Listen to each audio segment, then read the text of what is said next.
A beautiful woman. When you met her, you just fell in love with her. A trio of lovers. To me, it just sounded like insanity. There's the baby daddy. With or without me, she's going to have this baby. Mr. Wrong. He put her face in the car door and just kept slamming it. And the man of her dreams. She saw this guy and she's like, wow, it's her knight in shining armor. But this web of romance and desire was wound so tight, when it snapped, all hell broke loose. That cannot be my sister. You understand? This torture, it was sickening. Why would somebody shoot her in the head?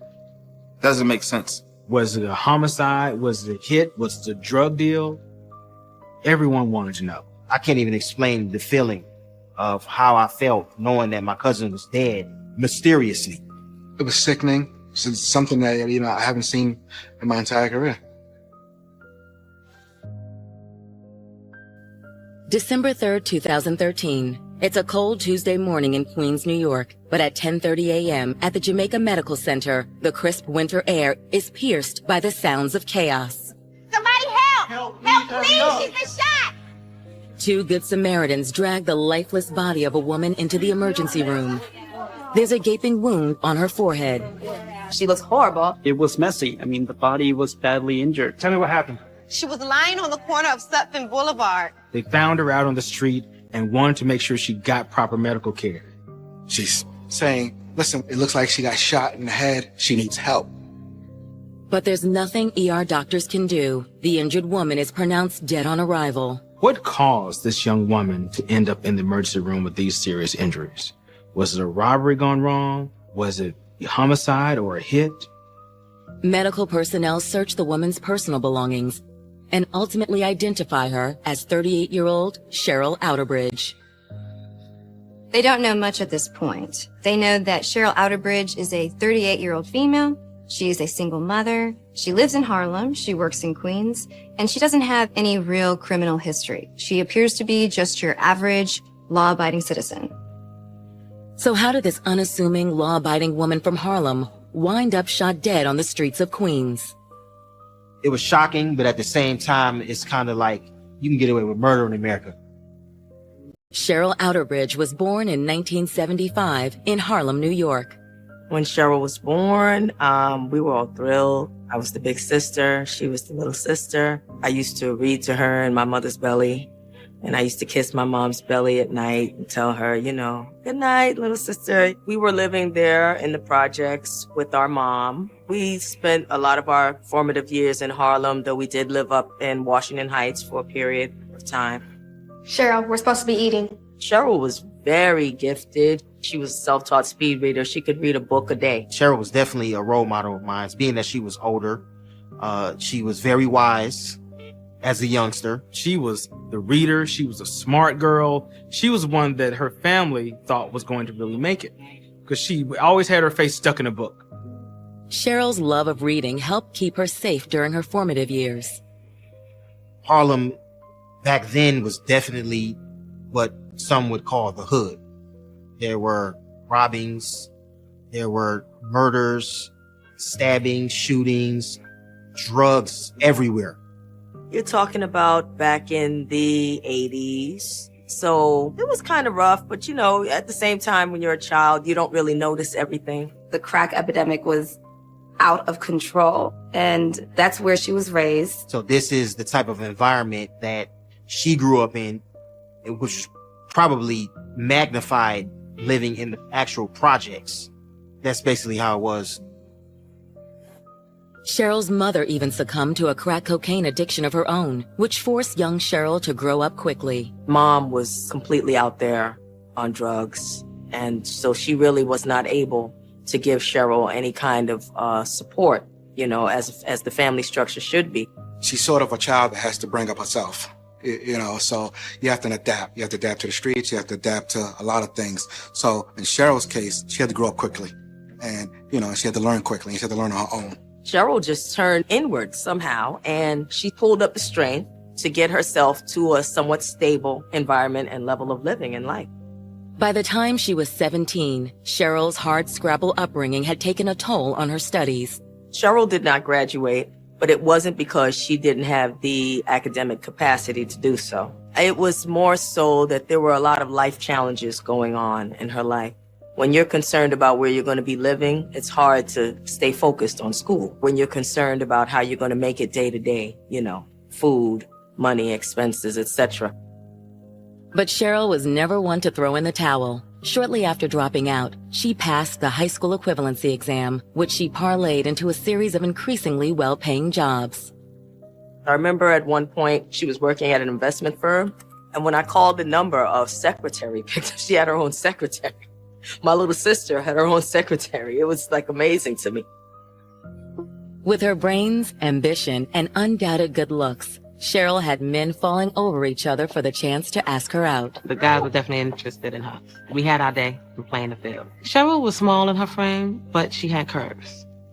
She was built just right.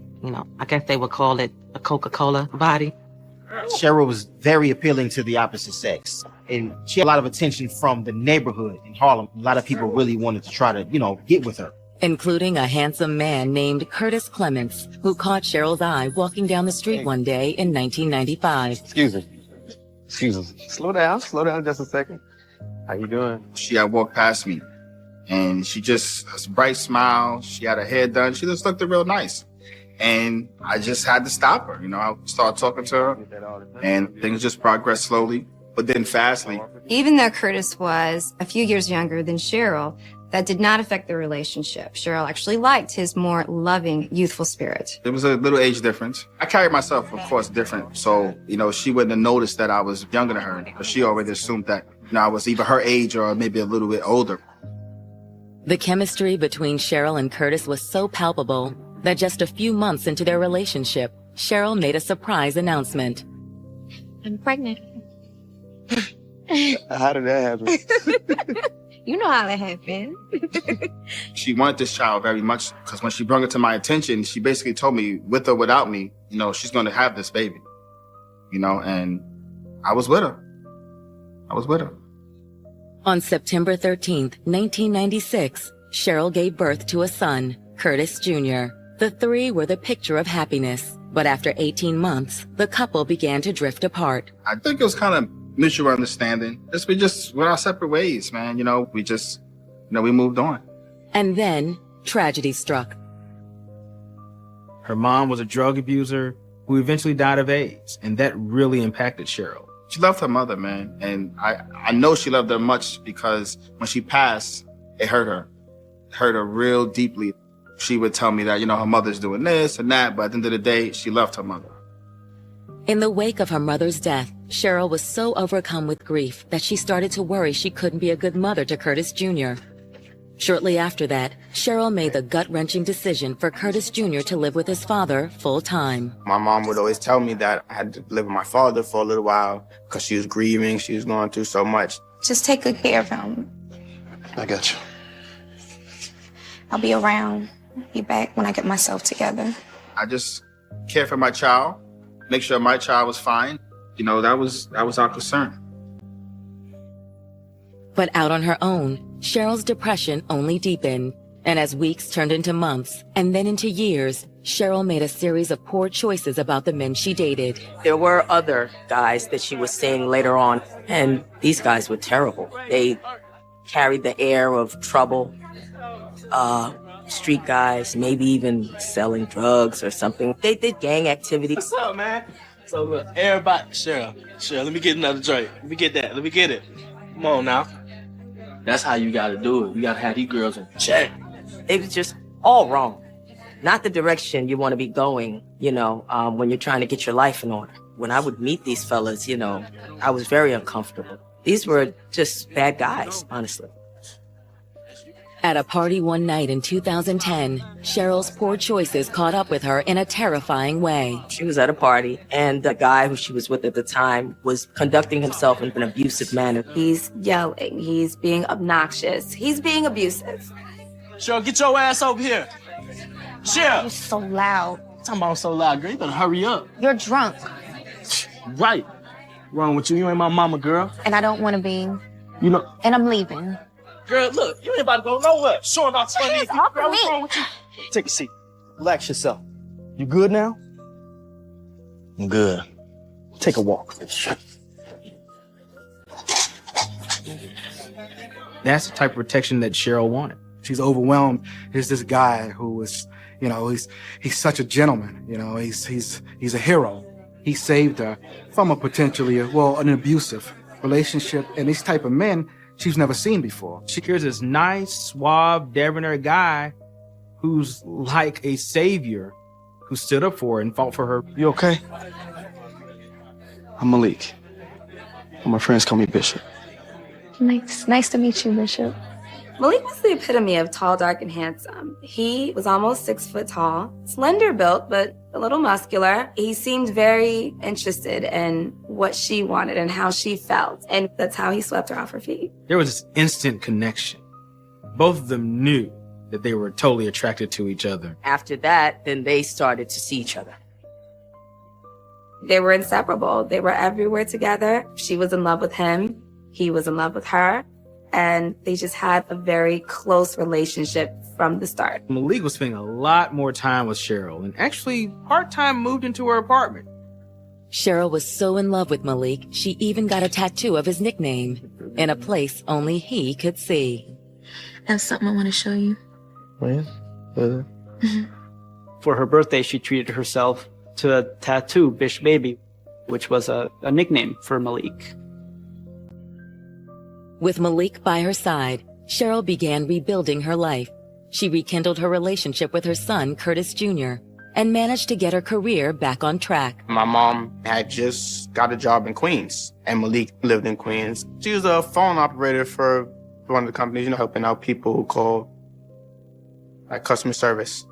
So, decent job, paid kind of good. It was a long subway ride from Cheryl's apartment, so oftentimes she would stay in Malik's apartment in Queens. She still had an apartment in Harlem, but she would stay there for weeks at a time. Cheryl had a great job at this point. She was with the man of her dreams, and they were in love, and they were living together. But as the gruesome events of December 2nd, 2013 can attest, Cheryl's dream life had a dark side. And as the investigation into her murder unfolds, those closest to Cheryl must ask themselves, had her hard-knock past come back to haunt her?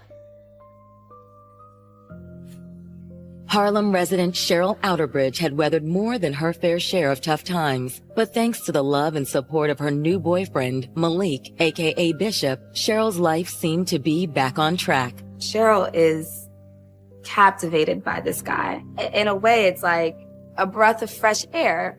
Imagine you've only been in abusive relationships, and then this guy comes out of nowhere and saves your life, essentially. She probably was in love at that point. Which makes the gruesome scene at Jamaica Medical Center all the more terrifying. They found her out on the street with severe injuries. They picked her up and they took her to the hospital, and they think that she had been shot. She was dead upon arrival.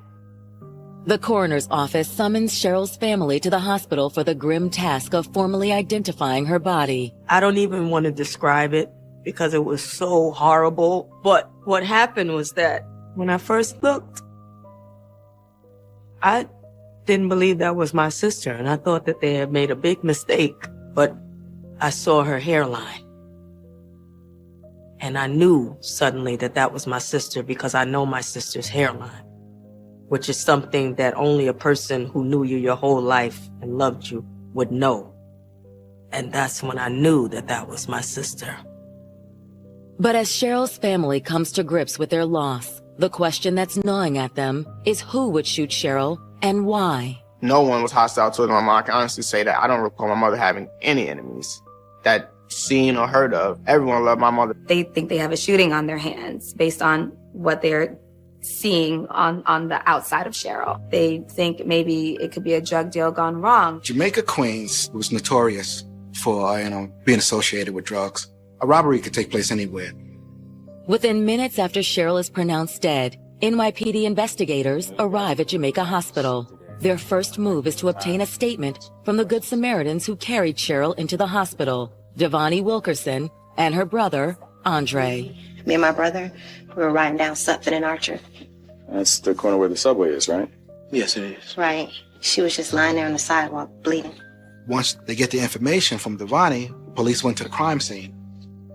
Once at the scene, investigators begin combing the area for signs of gunfire. They want to know if maybe it was, maybe a stray bullet, maybe. They want to see if they find shell casings, anything that would link them to answers of what happened to Cheryl. Unfortunately for investigators, the search of the scene comes up empty. With no ballistic evidence to be found, patrol officers fan out to see if nearby residents can shed light on what happened. They couldn't find any witnesses. And Sufton Boulevard is a busy commercial area. Just didn't add up. It's sort of like, let's just say, Times Square. You can't shoot somebody in Times Square without having witnesses. Which to police calls into question the validity of Good Samaritan Devani Wilkerson. The police go back and they question Devani again. They want to know, okay, what really happened? But before police can re-interview Devani, the coroner's office releases information that cloaks the case in even more uncertainty. Who is that? That was the coroner. It appears Cheryl Outerbridge didn't die of a gunshot wound, but of blunt force trauma. The coroner examined Cheryl's body and determined the manner of death. Homicide by blunt force trauma to the head and the body. This is not even a gunshot wound. This is blunt force trauma to the head. Someone did this to this lady. Beatings are personal. Whoever murdered Cheryl Outerbridge most likely knew her. They had a personal connection to her, and they wanted her dead in a major way. But who among Cheryl's circle of friends, family, and co-workers would want her dead? The answer to that question will send police down a convoluted path, one beset on all sides by jealousy, lust, and innuendo. Members of the community were saying, whoa, this is not normal. You're in this weird relationship. You must have done something to Cheryl. After years of struggle and heartbreak, things seem to finally be looking up for Cheryl Outerbridge. With a good job, a beautiful son, and a loving boyfriend named Malik, who she affectionately referred to as Bishop. But that was all taken away by a lethal gunshot wound to the head, or so police were led to believe. These people who brought Cheryl to the hospital told the medical professionals that there were gunshot wounds. Shot. Please help her, please. But medical professionals realized there are no gunshot wounds here, that she actually died because of blunt force trauma. Once the hospital was able to establish that Cheryl indeed wasn't shot, she was actually beat to death, things moved in a different direction. There just didn't seem to be too much planning in this murder. It seemed to be, I guess, maybe rushed or chaotic. I guess the term would be a crime of passion. Investigators are hoping to re-interview Devani Wilkerson and her brother Andre. They were the ones who brought Cheryl to the hospital and informed the ER staff that she'd been shot. But since the general consensus is that Cheryl's death was a crime of passion, they also want to take a harder look at Curtis Clements Sr., the father and primary guardian of Cheryl's son, Curtis Jr. Investigators look at Curtis Sr., but they quickly realize that they're barking up the wrong tree because not only does he have an airtight alibi, but he seems to still very much genuinely care for Cheryl. He has a vested interest in having a stable, healthy relationship. And the more stable Cheryl is, the better mother she's going to be to their son, Curtis Jr. Curtis stepped in and took very good care of Curtis Jr. And our family, we were grateful and we were happy because Cheryl at that point, she was suffering a lot of challenges and she had a lot of issues to deal with. And so it was great that he stepped up as a father and did the right thing for his son. I think everybody should feel that way about their children. I mean, that's your child. You know, you should feel that way about your child. So it was no problem for me to do what I had to do. Although Curtis Clements Sr. is quickly ruled out as a suspect, there's another man from Cheryl's more recent past who piques the interest of police. She was at a party and someone who she was dating at the time that was being abusive to her, who was her boyfriend, you know. What's wrong with you? Did I tell you can leave? But what I understand is that Malik kind of ran the guy off. He displayed violence towards Cheryl in their relationship, and then she left him for Malik. Could he have beaten her to death as payback for leaving him? Well, yeah, he could have. There's just one problem. Nobody really knows this guy's name. This is a guy that Cheryl was dating at the height of her depression, when she was pushing her family away, trying to deal with the death of her mother. She was partying a lot. and she was hanging out with guys who were horrible influences on her. As patrol officers pound the pavement in an effort to unearth useful intel on Cheryl's ex-boyfriend, investigators turn their attention back to Devonnie Wilkerson, the Good Samaritan who brought Cheryl into the hospital, but who also inaccurately described Cheryl's injuries as gunshot wounds. Police suspected Devonnie wasn't being truthful with them. Devonnie's story has some holes in it. She was taken to the precinct, by investigating detectives. We just got the report back from the coroner. Cheryl Outerbridge did not die from a gunshot. What? Is there something about Cheryl's death that you're not telling us? And that's where the story comes out. You're right. I wasn't completely honest with you. It's about Cheryl's boyfriend, Malik. There's one thing that Malik left out, that he's married. Did Cheryl know that Malik was married? Yeah, she knew. From there, they started to put the pieces together, right? Devonnie wasn't a stranger, she wasn't a good Samaritan.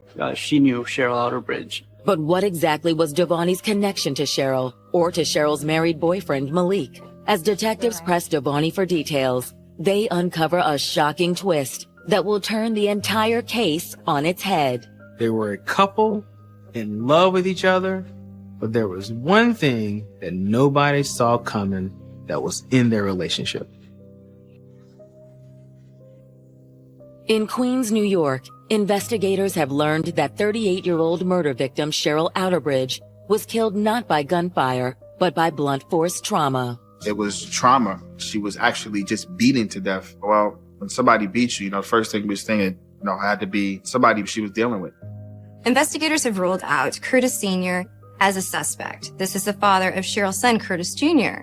They are now in the process of trying to find a more recent man from Cheryl's life, a man that beat Cheryl the night that she met her boyfriend, her current boyfriend, Malik. But they're having a hard time doing so. In the meantime, police have brought Devonnie Wilkerson back in for additional questioning. They want to know, okay, what really happened? There's no crime scene. And the medical staff says that this is not a gunshot wound. So what actually happened? It's during this follow-up interview that Devonnie makes a startling revelation. I'm Malik's wife. Devonnie tells investigators how Cheryl ultimately discovered that the man she affectionately called Bishop was married to another woman. When Cheryl met Malik, at the beginning, he didn't tell her he was married. He kept that a secret. And so everything was so perfect at the beginning. Then Malik told her the truth. Cheryl had fallen in love with a married man who was still living with his wife. So what was Cheryl going to do? Was she going to drop the relationship? Or was she going to keep going forward with this married man? She found out, and he introduced the whole polyamorous, relationship. And you were okay with Malik asking her to move in with you two? I was cool with it. I liked her from the very first moment I saw her. Malik's wife, Devonnie, met Cheryl. And Cheryl became extremely fond of Devonnie. Devonnie tells detectives that over the course of the next several weeks, she and Cheryl grew close, extremely close. And what happened next just felt natural for the both of them, as well as Malik. I don't know exactly when the three-way relationship started, but at some point it did start, because that's exactly what it was, a three-way relationship. She didn't run from the relationship with Malik. Cheryl saw it as a relationship with two people, but she was okay with it, because she was now getting love from not only one person, but two people. Their three-member relationship was picture perfect in so many ways. They took trips to the beach. They went to amusement parks. They went shopping together. It was like one big happy family. That's the whole story. Malik, Cheryl, and me. We loved each other. Devonnie's statement is a twist investigators didn't see coming, but it still doesn't explain what happened to Cheryl. So, Devonnie, how did Cheryl end up dead? Well, she got mad and went out that night. Devonnie tells investigators that Cheryl went out for a few hours, and that when she didn't come back, both her and Malik started to worry. Devonnie and Malik wanted to know where she went.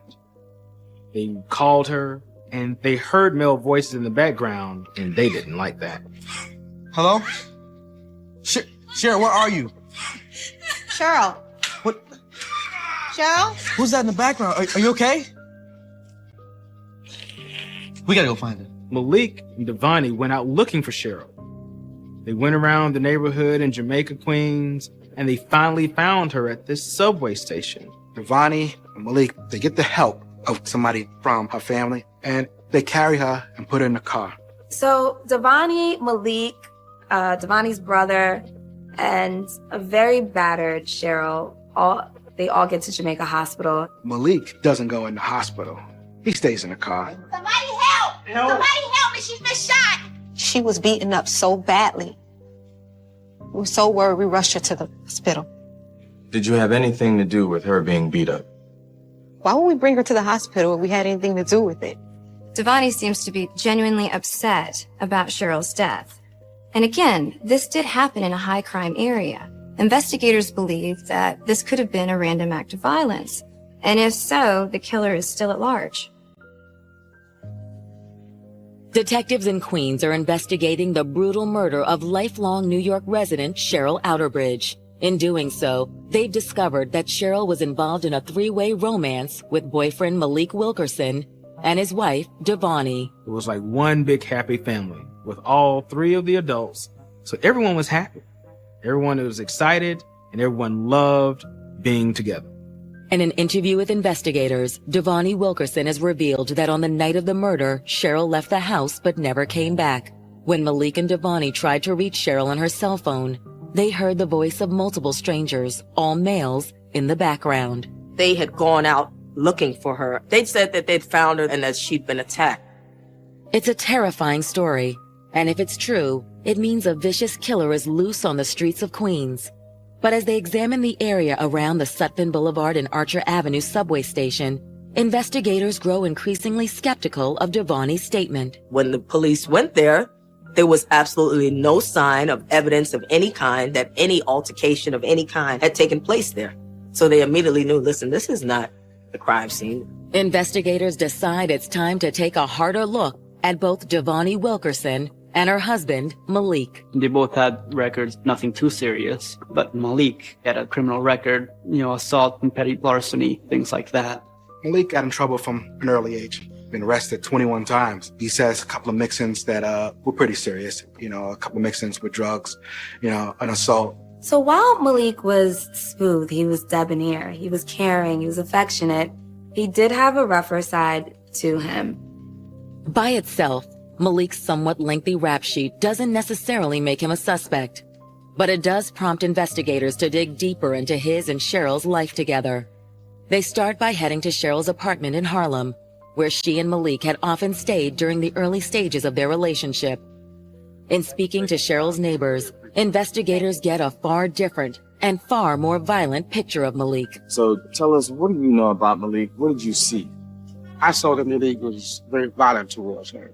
There'd be times where she'd come back to Harlem, she'd have a black eye. Neighbors were saying she was in an abusive relationship. Have they talked to the boyfriend? Someone said that they've seen her and she would have bruises on her, and they would be like, oh, what happened? What's up with you?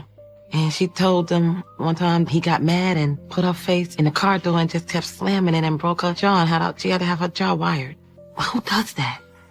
It was like why she couldn't get out. They said she tried, but he threatened her. When Cheryl's family is informed of the domestic violence allegations, they're stunned. We've spoken to some of her neighbors, and they reported abuse allegations against Malik. Abuse? What kind of abuse? It wasn't that we didn't care about her, and it's not that we didn't love her. It's that we didn't know the full extent of what was going on with her. We would only see her occasionally at family events like barbecues or maybe around Christmas time or something like that. She was telling me how she was trying to get her life together, and she was in a situation that she was trying to move away from. We didn't get into too many details. I wish she would have explained to me what she was going through. She said it was a long story. She didn't want me to know. But she talked with joy still, so it was like I couldn't pick up on that. I wish I would have known. As shocking as they are, the abuse allegations give police ample cause to treat Malik Wilkerson as the prime suspect in Cheryl's death. Less than 24 hours into the investigation, detectives pay a visit to Malik's home in Queens, the one he shared with Devani and Cheryl. Hello, Ms. Wilkerson. Is your husband home? He's not here right now. Can you come down to the station and answer more questions for us? Yeah, I'll go. Okay. With Malik nowhere to be found, police bring Devani back to the station for a third round of questioning. Look, no more lies, Ms. Wilkerson. We know about Malik's record. We spoke to neighbors and did background checks. He used to hit Cheryl, and she wanted to leave. What happened the night Cheryl got killed? They put a lot of pressure on her to find out what the actual story was, and then from what I understand, they broke her pretty quick. We had a good family thing going on, and Cheryl had to up and ruin it. She wanted to leave us, but Malik said she wasn't going anywhere. Domestic violence relationships are based upon fear and control. Malik instilled fear in Cheryl. She wanted out. Cheryl wanted to leave this relationship behind and move on to something normal. Malik and Devani said, "You're not leaving. You're staying with us." According to Devani, Malik threatened to kill Cheryl if she ever tried to leave, and for several weeks, his scare tactics worked. Cheryl's going through a lot at this point. She's realizing that this relationship is not what she wanted. She's trying to work through it because she loves him. But by that time, the relationship was primarily between Cheryl and Malik. But on the night of December 2nd, Cheryl decided she'd finally had enough. Cheryl makes her way to the train station. She gets to Sutphin and Archer and gets a call from Malik. He's asking where she is because at this point, he can probably feel that she is trying to make her way out. Cheryl, where you at? I'm about to get on a train, Malik. What? According to Devani, while Malik was on the phone with Cheryl, he heard male voices in the background, which made him even more incensed. I'm not stupid, okay? Who them dudes in the background? What dudes? He heard a male's voice, which enraged him. It made things even worse because he thought that her part in leaving and not wanting to be involved was that she was being involved with another man. He heard some guys in the background in the train station, so he took it as she was talking to some guy. So that played a part, with him mentally, and he thought that he was being played. He ran to the car, and I followed behind him, and we looked for Cheryl. They actually drove around looking for Cheryl to bring her back home. So they actually find Cheryl at the Sutphin Boulevard train station. Get in the car. I said get in the car. Get in the car now. Malik gets out, physically grabs her, drags her into the car, and they bring her home. And things get pretty much deadly. What are you doing, Malik? Disrespect me! Kids! Children! Malik, stop! Shut up! I couldn't believe how crazy Malik got. He got crazy. Fighting back tears, Devani details the violent beating Malik rained down on Cheryl. Get the hell out of here! Devani says Malik took her back to their home, but she was beat with a bottle, a lead pipe, a paint roller, had multiple cigarette burns and scratches on her face and arms and legs. This torture, this was way over the top. It was ridiculous. It was sickening. Something that, I haven't seen in my entire career. 30 minutes of this horrible, horrible abuse. She passed out. They left my sister laying in the living room, and they decided, okay, we're going to bed now. And they went to bed and they slept all night. And the next morning when he got up to go to work, he went to wake my sister, and that's when they realized that she was non-responsive. Cheryl, wake up! Cheryl, wake up! Devani! What? She's not breathing. Oh my God. Cheryl, wake up! See? That's when they decided that they need to take her to Jamaica Medical Center. Devani tells detectives that Malik stayed in the car while her brother helped bring in Cheryl. This guy was sort of like helping them, unknowingly, what they did, but helping them carry Cheryl into a Jamaica hospital emergency room. But by that time, it was too late. Devani says they made up the story about finding Cheryl on the street. Where's Malik now? In Pittsburgh with his family. he was running. When you do something wrong, you run. You know, so that's what he was doing.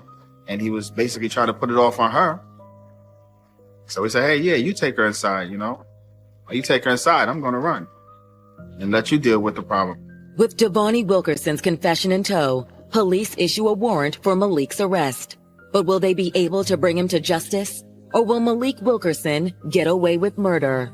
As detectives race to the Steel City, little do they know that there's still more to the murder of Cheryl Outerbridge than they could ever imagine. It's hard for people to keep a lie straight.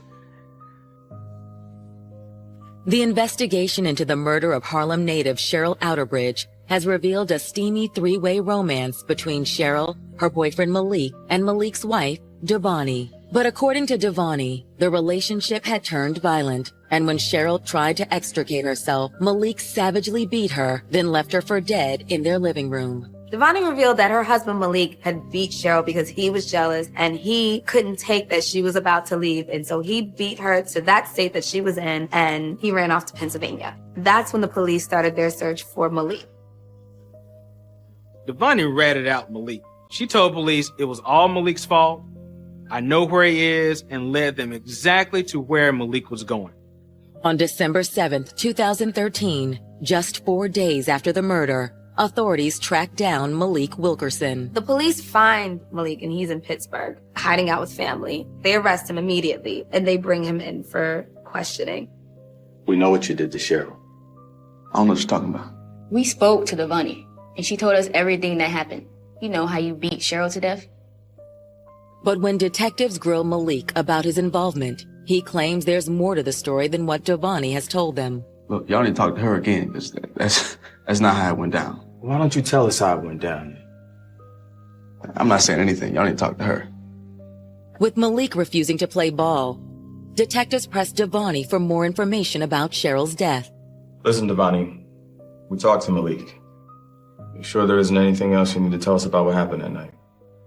Devonnie's story started changing. Bit by bit, they got the details from her. They broke her, basically. And eventually she told them the whole thing. Well, when we brought her back to the house, Malik didn't just start beating her. Rather, Devonnie claims she joined him in the attack against Cheryl. Trying to leave us, bitch? Well, not with my clothes, you not. Take them off her then. First thing that they do is they strip her, and you can visually see the tattoo on her buttocks. There it is. They both see it plain as day. Bish Baby tattooed on Cheryl's buttocks. And Devonnie loses it. How dare you? Malik is my husband. That's my nickname for him. Cheryl had recently gotten a tattoo without Devonnie's knowing of Devonnie's actual pet name for Malik. This enraged Devonnie, of course. That is the pet name that she gave her husband. And how dare any other woman tattoo it on them? She was so resentful of the tattoo that my sister had got. She felt that that was a violation of their relationship for my sister to have that tattoo on her body. And that was reserved exclusively for her. She took a beer bottle and she threw it at Cheryl's head and broke her head, causing a laceration. And then she picked up a pipe and she started beating her with it all over her body. Honestly, the whole thing is crazy to anybody who has a half a brain. The whole thing is crazy. I mean, you think it's okay to beat someone to death because of a tattoo, but yet you don't mind, you don't mind sharing the guy. It's just crazy. What are these crazy rules and regulations that they were living under? To me, it just sounded like insanity. Devonnie's motive was jealousy. Malik's motive was just pure obsession. This love triangle breeded jealousy. Jealousy on the part of Malik because he didn't want any other man dealing with his woman. It was jealousy with Devonnie because she knew that Cheryl was overstepping her bounds. She had a tattoo of her man's name on her body. And it was a perfect storm for a murder. Most people realize that a relationship basically is only going to work with two people. Once you start adding a third person, a fourth person, or whatever the case is, once you start adding more people in, now you're going to have imbalance and drama. That's how those things mostly end up, you know.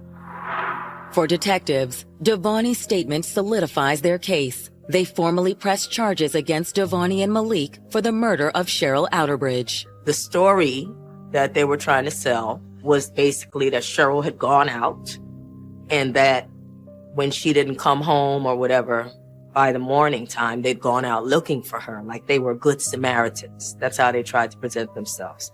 Like we were so concerned about her, when in fact they were the ones who had killed her. In June of 2014, Devani Wilkerson agrees to plead guilty to second-degree kidnapping and manslaughter. A year later, Malik Wilkerson pleads the same. The judge sentences them both to just 20 years in prison. In order to have murder, you gotta have the intent to kill this person, to take this person's life. Manslaughter comes into play when you intend to hurt this person, but you don't intend to kill him. So in this particular case, the district attorney was willing to agree to the fact that maybe these two wanted to brutally hurt her, but they didn't mean to kill her. Cheryl Outerbridge's friends and family are livid. 20 years, that's it. I don't feel like justice was served. I really don't. I believe that 20 years was nowhere near enough to suffice for what they did to my mother. If they took someone else's life, you should live your life out in confinement. You should not be able to see daylight again. It just hurts me knowing that they will be able to walk free one day. I despise them monsters. Because she was a good person. We all go through things. We all make mistakes. We all, done our dirt and wrong in life. But I tell you what, she ain't deserve, no matter what was going on, she ain't deserve to be taken from us like that. Her heart was too big. She was full of love. It was senseless. But despite what they feel is a lack of justice, Cheryl's loved ones will never forget the beautiful, kind-hearted woman who worked hard to overcome adversity, only to die at the hands of the two people she believed truly loved her. I still smile because I see her smile whenever I think of her. I don't think of her as how she died. I think of her as how she was growing up. Loving, caring, funny, feisty. And if she was your friend, she was your friend. That's how I remember her. I wish she was here. I just wish she was here. I miss you. I love you. If I could, that's what I would say. What I would like people to remember about my sister is that she was a fighter in life. She never gave up. How strong her personality was. How infectious her laugh was. She could make anybody feel warm and accepted. When she was gone from our family, it's like that we lost one of our brightest lights. I just want to say rest in peace, Cheryl. She's at peace now. And the rest of us are left behind here to deal with the pain.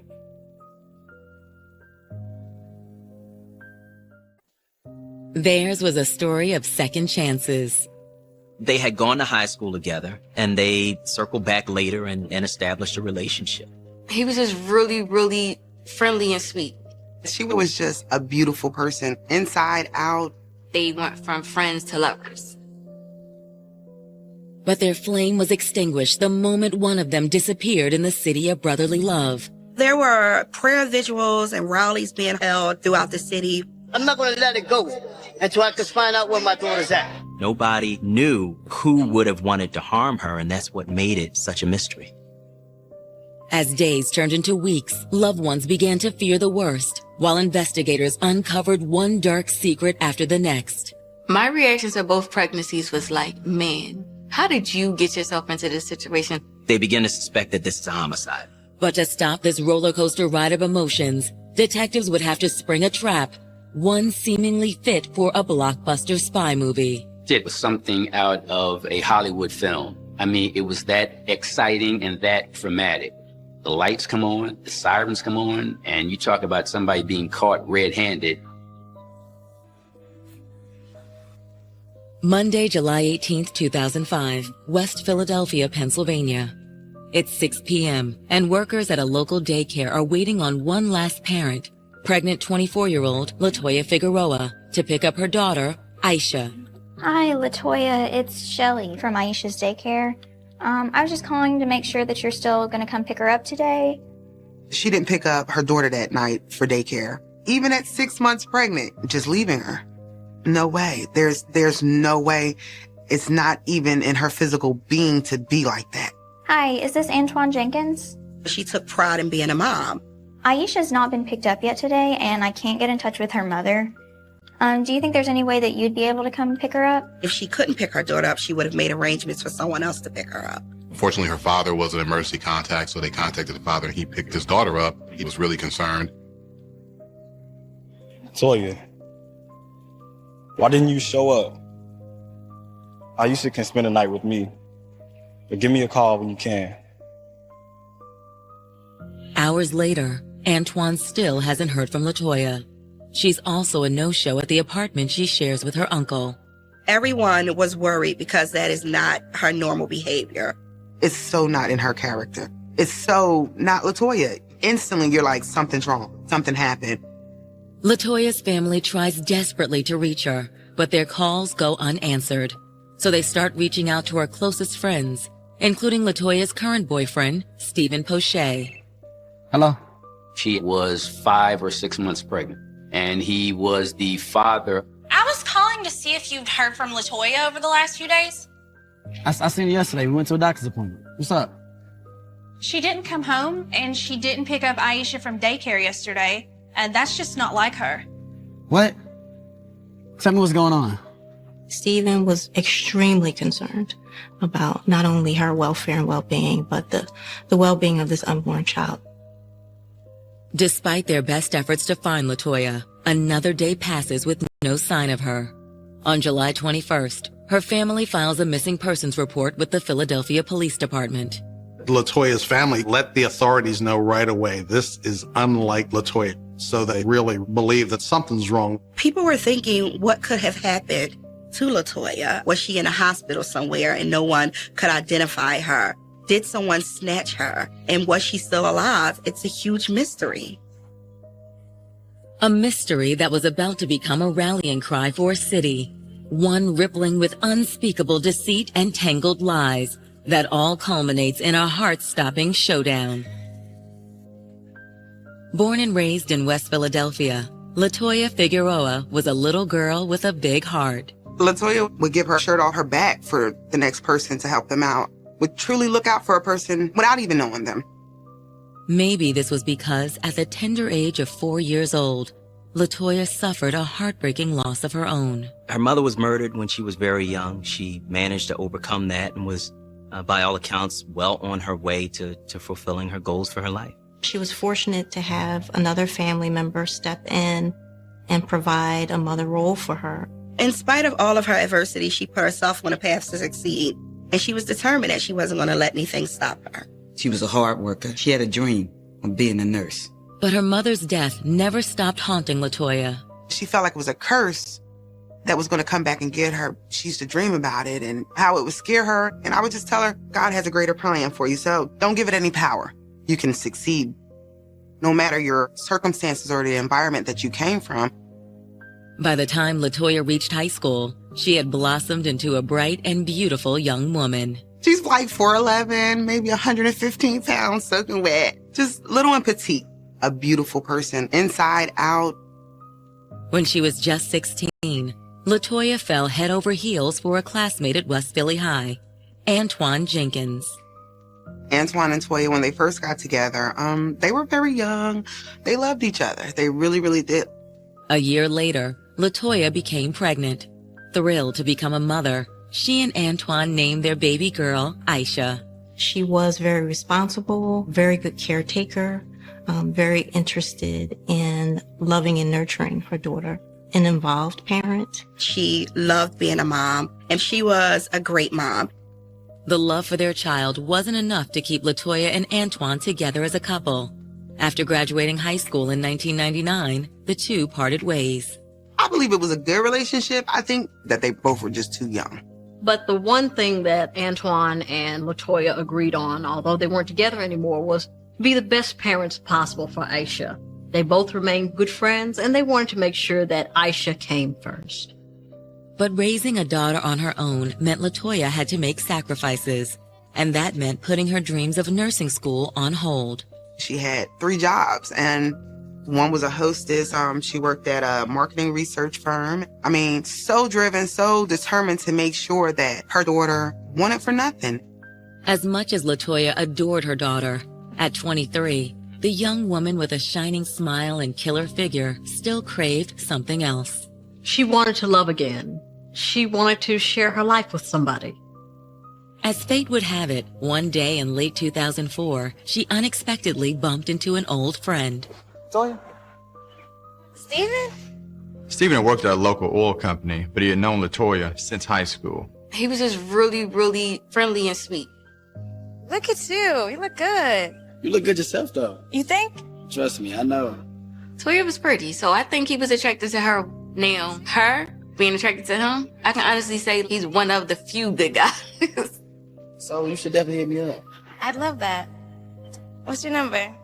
They started off as friends, very good friends. They were both funny, goofy, laid-back type of people. LaToya felt comfortable with him.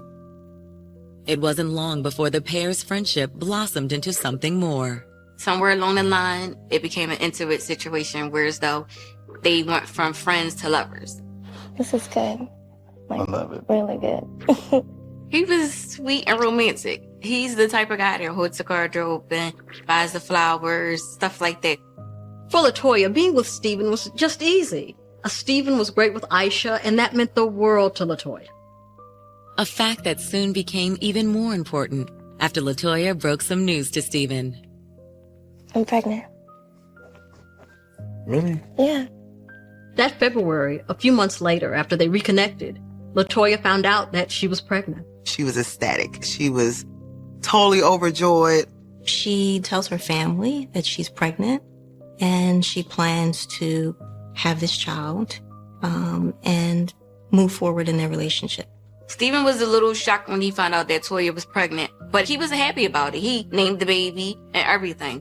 With Steven's love and support, LaToya's future had never seemed more promising. She was dedicated to having and caring for this child, similarly to the way that she was caring and loving her daughter. She had a beautiful daughter, another child on the way, and a man in her life who loved her. Life was good, and it seemed like it was only going to get better. But on July 18th, 2005, the life Steven and LaToya were building together comes crashing down. That day, LaToya Figueroa disappears without a trace. She's literally vanished. Someone who typically stays connected to their family to go missing and just vanish, that's a huge red flag that something has gone wrong. In July of 2005, LaToya Figueroa's life seemed blessed in so many ways. Already the proud mother of a 7-year-old daughter, LaToya was now 5 months pregnant with a second child, all thanks to a rekindled relationship with high school friend turned lover, Steven Poche. They were friends first, and when they became lovers, I was just like, who really doesn't want to fall in love with a friend? We're like ecstatic. She was saying how now her daughter has a new sister coming along, and she was just very excited by every moment of her pregnancy. But on Monday, July 18th, after a routine prenatal visit, LaToya failed to pick up her daughter at daycare, triggering alarm bells for her family and friends. They were hoping for the best, but also thinking of the worst, trying to put whatever clues they had together, piece together some type of story or scenario for what could have happened. It's very atypical, right? A responsible parent, of course, is going to show up to pick up their child from daycare. It's a part of the routine. It's a part of the structure of the day. Now, 48 hours after LaToya's disappearance, her friends and family are doing everything they can to find her. They were placing pamphlets and brochures and pictures of her all around the city of Philadelphia. LaToya's father, Melvin Figueroa, stands on street corners begging the community to help find his little girl. Her father was talking about how hard it was for the family not knowing where LaToya was, and, even worse, not being able to explain to her daughter where her mother was. And it was heartbreaking to see his plea. Meanwhile, Philadelphia police are ramping up their search efforts as well. They've started by looking at one of the people closest to LaToya. When you have a case like LaToya's, it was a natural instinct for the police officers to turn to Stephen Poche because he was the last person that was known to be with her. When was the last time you saw LaToya? The last time I saw LaToya was July 18th. Yeah, she had a prenatal appointment that morning, and she wanted me to go with her. Stephen Poche says that they went to a doctor's appointment, they went to get something to eat, they went to his apartment, she left, and he didn't see her again after that. How was she feeling? Was everything okay? Everything was fine. I mean, she wanted to go shopping for the baby, so I went to the bank and got out $300. What time did she leave the house here? 5 o'clock. She had to go pick up Aisha from daycare. Yeah. Emotionally, Stephen was a wreck for multiple reasons because, one, she was pregnant with his child. No one knew where she was at. Stephen appears genuinely concerned, and when detectives follow up on his story, it checks out.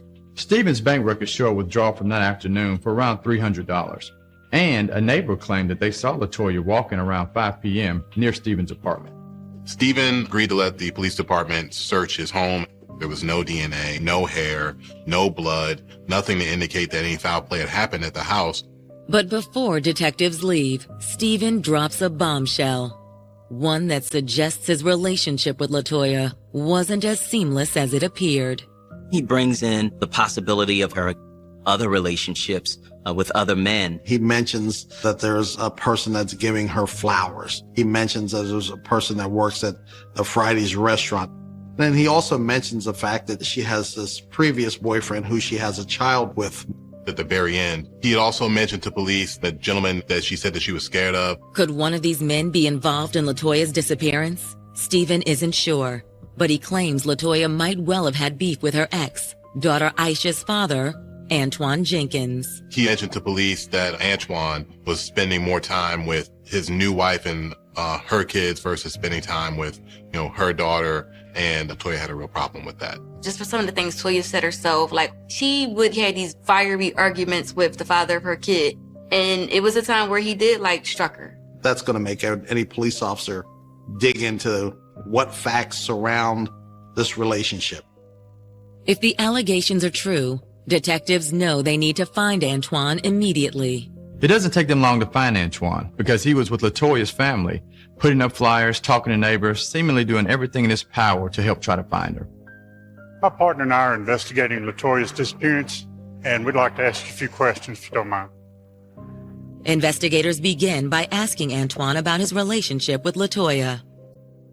We know y'all have had some problems in the past and that they might have been about your daughter. Is that true? Yes. LaToya, she's an amazing mom. She always wanted what was best for our daughter. Sure, we had the occasional fights, but it was never serious. Because of his sincerity, the police officers kind of ruled him out. He seems to be sincerely concerned about her welfare. After hitting another dead end, frustrated detectives are finding few leads.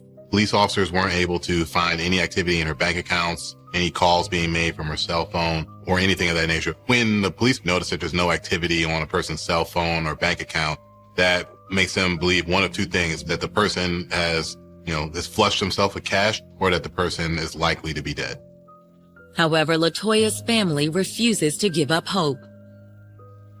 I remember seeing Natalie Holloway's case being updated on Today's Show, Good Morning America. And here you had a girl from West Philly, who was pregnant, and she went missing and nothing was being said about it. Her father really went out of his way to make sure that everybody in Philadelphia knew that this was a missing person and that there was something really wrong. Her father, Melvin Figueroa, a trooper. This gentleman would not let the story die. He began to pester the media. He pestered the police. He pestered everybody until the story was told. I got to stick by my daughter's side. I can't turn my back on her. To help drum up publicity, Melvin Figueroa calls in the help of a prominent local relative, his cousin, Philadelphia City Councilman Juan Ramos. The city, particularly our police department, is doing everything that they can. Ramos sets up a hotline, establishes a reward, and helps turn the search for LaToya into a citywide campaign. It took her uncle to really bring national attention to this, where it ended up going to America's Most Wanted. It began to get the national media attention that it deserved. The only thing we can do when someone is lost is go look for them, and that's all we're doing at this time in Price. Well, it's supposed to be the city of brotherly love. You know, if there's love out there, just please share it with us. That's all I have to say right now. I think any time that you hear about a young mother who was pregnant going missing, that it pulls your heartstrings. And you can imagine the stress that the family and friends are in these cases. It's important to act very quickly. The publicity pays off, and the city bonds with one common goal: to find LaToya Figueroa. Everyone's on board, the family's searching, the city gives supports. Everyone is doing everything they can to help find LaToya. Because the family got involved and it kept it in the media, the reward money went from $10,000 to $100,000. So therefore, that drew the attention to bring in more tips and more people got involved. Dozens more leads pour in, but unfortunately, none yield any credible evidence as to LaToya's whereabouts. Then on August 16th, a police team makes a shocking discovery in the Brewerytown section of Philadelphia, 5 miles away from where LaToya was last sighted.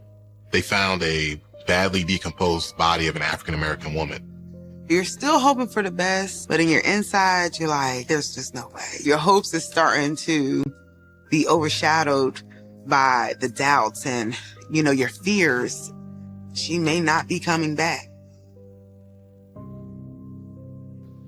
It's been nearly a month since 24-year-old single mother LaToya Figueroa vanished from the streets of Philadelphia. 5 months pregnant with her second child, LaToya's plight has gripped the community and left her loved ones devastated. Very disturbing, very like a limbo type feeling. You really don't know how to feel. You're still hoping for the best. On August 16th, police find a badly decomposed female corpse 5 miles from the West Philly street where LaToya was last spotted, causing the hopes of the community to plummet. Everyone was terrified this could be LaToya. As soon as the family heard about the discovery, they rushed to the scene. After securing the crime scene perimeter, investigators take a look at their victim. All right, how long do you think it'll take to get an autopsy going? About 24 to 48 hours. 24, 48 hours? When the official report reaches investigators, the findings are conclusive. It was not LaToya because of the physical characteristics of this woman. Their Jane Doe had short hair, whereas LaToya's hair was long. And most importantly, the victim was obviously not 5 months pregnant. Although LaToya's friends and family breathe a sigh of relief when they hear the news, the fact remains. Police are still no closer to finding LaToya. There's also some frustration in this case because there are really not a lot of physical clues. She just vanished. She didn't seem to have any enemies, and there was no reason anyone would want to hurt her. That is, until detectives come across a police report filed on April 28, 2005, 3 months prior to her disappearance.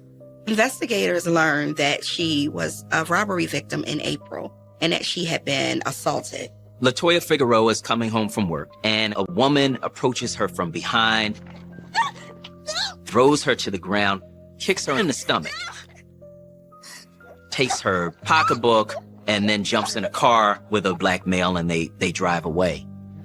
According to the incident report, LaToya was over 2 months pregnant at the time.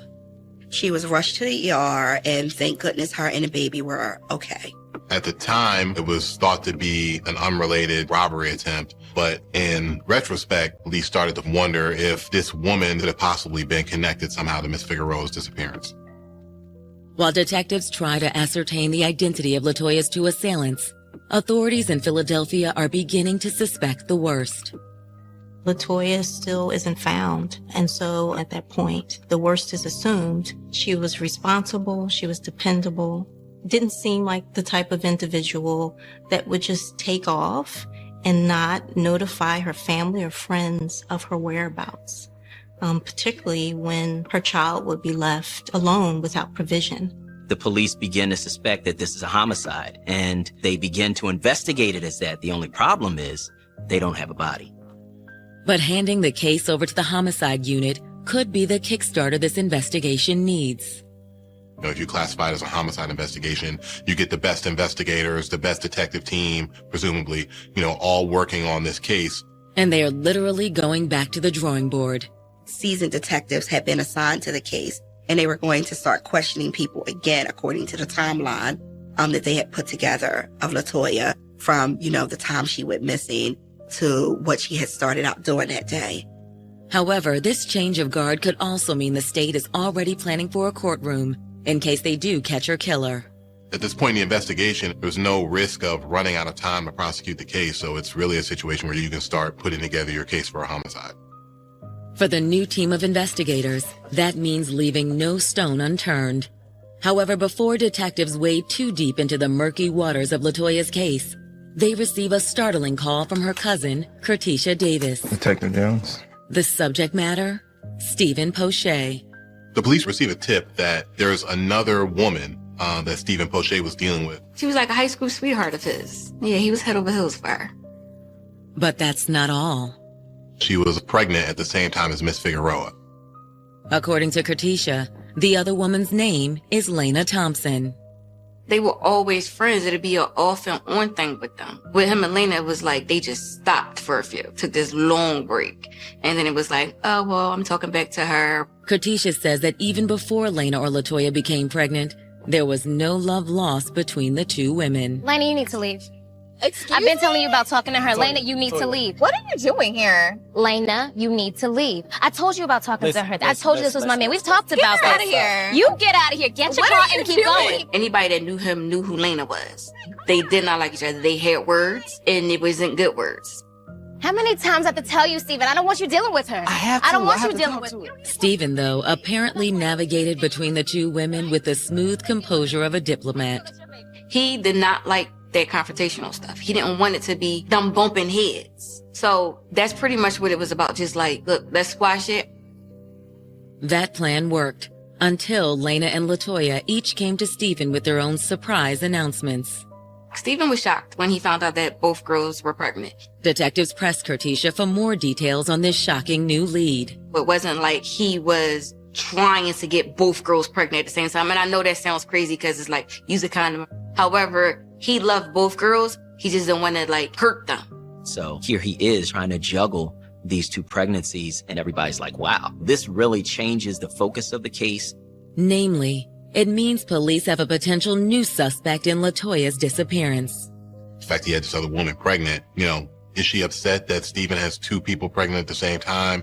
Could she be a possible doer in this crime? Not to mention how this revelation paints the man at the center of this torrid love triangle in an entirely different light. That raises red flags. You also have another girl pregnant. That's not good. That's going to make any detective suspicious. I mean, as a man, and as the fact that you're going to have to take care of these two kids, what does that mean for him financially? Is he able to do it? Does he want to do it? Is he committed to doing that? But before investigators sit down with Stephen Poche a second time, they first want to talk to the other woman vying for his affections. And what she's about to say would quash any doubts as to who was the victor in this jilted game of hearts. The situation was a ticking time bomb. It was about to explode, and someone was going to get hurt in the fallout. As the search for missing 24-year-old mother, LaToya Figueroa, reaches the end of its first month, detectives have discovered that the father of LaToya's unborn child, Stephen Poche, is involved in not one, but two steamy relationships. He is stuck between a relationship with two women. Two women he has pregnant at the same time. Stephen responded to them both being pregnant like any guy would. Like, oh, what did I just do? Naturally, investigators are curious if this development had any bearing on LaToya's disappearance. So they sit down with Stephen's other love interest, Lena Thompson. Listen, we know that Stephen Poche is the father of your child and LaToya's. That must have made you upset. I just wanted Stephen to be happy. Did you have anything to do with her disappearance? No. What did you do when you found that LaToya was pregnant with his child too? Stephen didn't even want that baby. He wanted LaToya to have an abortion. There's this phone conversation that happens between LaToya, the girlfriend, and Stephen, where the girlfriend and Stephen are asking LaToya to get an abortion. And she says no, that is not something that she would be willing to do. And so for Stephen, I can imagine it. He was feeling like he was losing control. Police know that when a situation like this one spirals out of control, bad things can happen. It is frustrating. We know that there's a love triangle, but we really can't tie these ends together.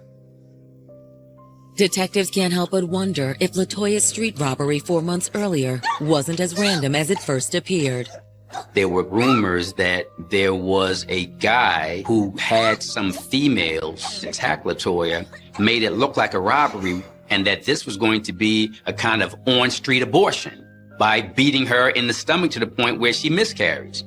Now, you and Stephen wouldn't have had anything to do with that attack, would you? Seems like a pretty good way to get rid of a baby, huh? That's crazy. Like, I had nothing to do with that. I swear. The rumors of the attack were just that, rumors. Nothing the police found directly tied Lena or Stephen directly to the attack. Lena's alibi on the day of LaToya's disappearance checked out, so they had to let her go. But investigators still have a few questions for Stephen, so they sit down with him for a second time. Why didn't you tell us about Lena's pregnancy? Because it had nothing to do with this. Really? Asking LaToya to have an abortion had nothing to do with her or her disappearance? I didn't ask her to have an abortion. Who said that? She disappears all the time. She does this thing all the time. The thoughts that I had about Toya when she was missing was like, she done it again. She'll be back. She gets upset, doesn't want to be bothered, wants somewhere to cool off. That's what she normally does. That's what she did when she got mad. She shut everybody out, and I don't know if she would like leave town or whatever the situation may be, but she was shut down and she was just like not want to be bothered with anybody. However, those who know LaToya best say that she would never do anything of the kind. I never thought that LaToya had taken off. Her whole life was her daughter. So to believe that she would just leave her like that, never. There's something about his mannerisms, his gestures, the story he's telling. The police officers are suspicious. And detectives aren't the only ones who have become suspicious about Stephen's story in the month following LaToya's disappearance. We just feel as though he knows something because he was the last person to see her. LaToya's family really believed he had something to do with her disappearance. They just couldn't prove it. He told the uncle one thing. He told her aunt another thing. So immediately it was like, okay, you're lying. You have something to hide. Through it all, Stephen continues to proclaim his innocence. I didn't murder anybody. Why are you not listening to me? Emotionally, Stephen was a wreck. He was like, yo, why are her family members and stuff blaming me? Not only was he being blamed, but he was being targeted. But without any physical evidence linking Poche to LaToya's disappearance, there's nothing anyone can do. Okay, so do you have anything on me? Because if you don't have anything on me, I'm ready to go. They interrogated him for hours on end. He was able to be let go because they had no proof he was showing any foul play in the whole ordeal. There were no defensive wounds, no DNA, no body, no evidence. If you don't have the body, you can't have a murder. That is until an unlikely witness steps forward with a chilling story. A story that may just finally reveal what happened to LaToya Figueroa. An informant contacts the Philadelphia Police Department and tells him that a man calls him, wants him to get a van, a shovel, and of all things, a body bag. 4 weeks after LaToya Figueroa mysteriously disappeared, the Philadelphia Police Department receives a shocking call that will change the course of this investigation. The Philadelphia Police Department receives a tip from a concerned citizen that an individual that he knew had contacted him about getting his hands on a body bag. Why else would somebody want a body bag if they weren't intending to put a body in it? According to the tipster, William Mason, he believes the body could be that of LaToya. Obviously, that got the attention of the detectives right away, and so too did the identity of Mason's friend. It was Stephen Poche. Stephen Poche had contacted him about getting his hands on a truck, a body bag, shovels, and was interested in hiding or burying a body. However, investigators are initially suspicious. For starters, William Mason has a criminal record. Not only did Mason have a record, but police had already searched Poche's home, and there was no evidence to indicate that a crime had taken place there. Even while they're feeling skeptical about the tip, there's a sense of desperation because At this point, LaToya's been missing for a month. They were running out of any other credible leads. But there's still one thing missing from William Mason's story: a body. So investigators hatch a plan of their own. They have the informant contact Stephen Poche to let him know that he got the items that he wanted him to get. The cops say, okay, well, I'll tell you what, we'll give you a van, we'll give you some stuff, and we'll send you down there with him. The police were going to set a trap. They're going to follow this informant and they're going to trap them. In terms of the police working with this witness to help catch a suspect, the courts have said for centuries that any law enforcement entity can work with a good guy or a bad guy to catch a bad guy. On the night of August 19th, 2005, Mason arranges to meet Stephen at a vacant lot in Chester, Pennsylvania, 15 miles southwest of Philadelphia. Hey man, what took so long? Chester is like a rural area outside of Philadelphia. If you're going to hide a body or dump a body, you'd be more inclined to do it in Chester County, thinking that no one would ever find it. He's in his vehicle. The friend who's supposed to help him move the body is in that separate vehicle.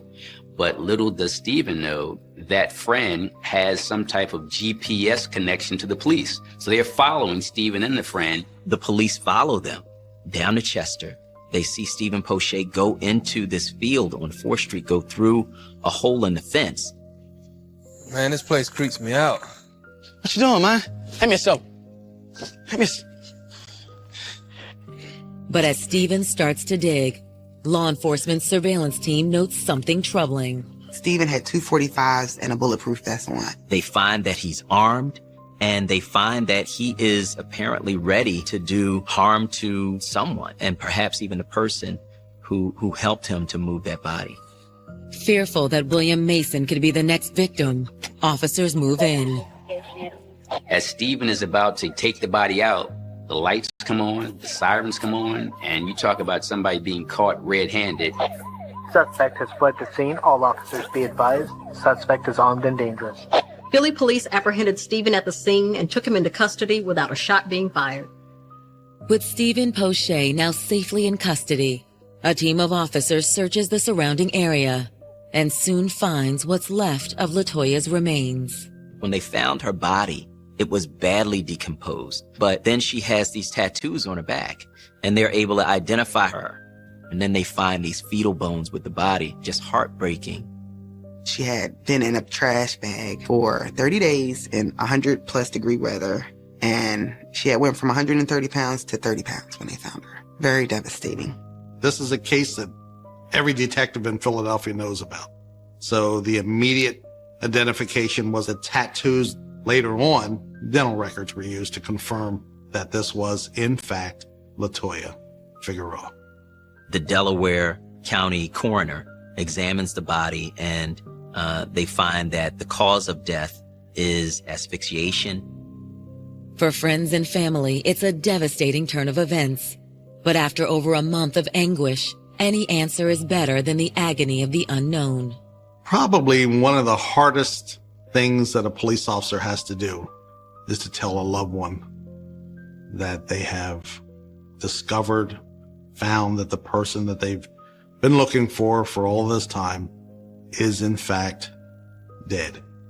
It was relief. It was relief as far as you don't want to be in that limbo area anymore. I'm not wondering if it's this way or if it's that way. But if Stephen Poche hadn't panicked and led police to the body, there's a good chance he may have never been caught. There was no evidence in his home that there was a struggle or if that she was there. He cleaned up behind himself pretty well. Nevertheless, Stephen did make the mistake of trying to move LaToya's body. And when he's taken into custody, he makes a shocking confession. It was all an accident. I didn't mean to kill her. Stephen is arrested and gives a statement to the detectives that he killed her, that it was an accident in response to a fight that they were having. Stephen puts this all on LaToya. He claims that during an argument over the other girlfriend and the fact that she's pregnant, that LaToya gets agitated and attacks him. And he trying to restrain her. Poche says she's hitting him, and he grabs her by the neck in order to get her to stop hitting him, that he just held on too long. And that once she stopped moving after that, he just panicked. Oh my gosh, baby. Baby, are you okay? Babe, wake up, please. Regardless of Stephen's story, that evening detectives charge him with LaToya's murder and the death of their unborn child, a charge that potentially carries the death penalty in the state of Pennsylvania. I don't really believe in hate per se, but hate would definitely be a close word to explaining how I felt. To dip him in boiling hot water, that would be too easy for him. But will the city of brotherly love feel the same way after they hear Stephen's story play out in the courtroom? It's a question everyone's about to find out. We have a situation where Stephen Poche didn't shoot LaToya Figueroa, didn't stab her, choked her to death, but that's manslaughter, not murder. On August 26, 2005, the body of 24-year-old expectant mother LaToya Figueroa is finally laid to rest. Those who file in to mourn the loss are still trying to cope with the shocking reality that LaToya died at the hands of her unborn child's father, Stephen Poche. This was a heinous crime. Stephen Poche was charged with killing LaToya and their unborn child. They literally court him in the process of moving her body. And just the evilness that's with him, anger, could not even express or explain how I felt at that moment. The community response was, of course, outrage, because Stephen had kept denying that he had anything to do with her missing. This was horrible news, and everyone wanted to see LaToya returned alive, her and her unborn child. Charged with first-degree murder, Stephen faces the death penalty if convicted. His defense team fears the community's animosity can make getting a fair shake next to impossible. So in the final hours before the trial, they make a bold move. This was a death penalty case. So we know that we had to work out any deal we could have to avoid him being executed. And that's why at the very last minute, the 11th hour, the Commonwealth agreed that if he requested a judge trial instead of a jury trial, they would take death off the table and he'd be facing life in prison. As far as prosecutors are concerned, that's as much leniency as Stephen Poche deserves. In opening arguments, they assert LaToya's death was the result of Stephen's selfish and senseless actions. He had another girl pregnant, was moving in with her. He didn't care about LaToya and his other child.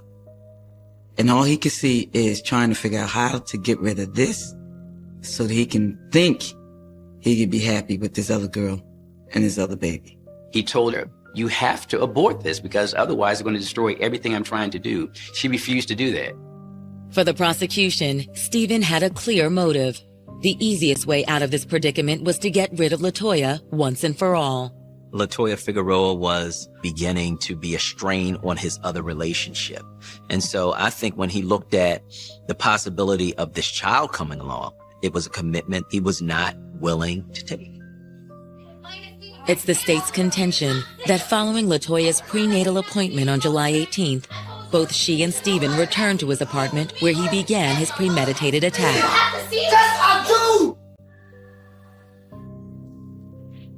Following the murder, he cleaned up the scene. He wrapped LaToya's body in plastic bags and dumped her in a vacant lot in Chester, Pennsylvania. And he did everything he could to make it look like he had nothing to do with the crime.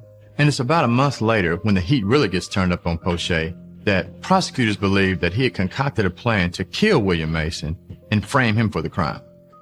It was just a sick and unbelievable story all the way around. The prosecutor's office was really focused on the fact that Mr. Poche had two young ladies pregnant at the same time, and he was the last person with her. They had this tip from William, and of course, the icing on the cake was a confession or the statement from Stephen.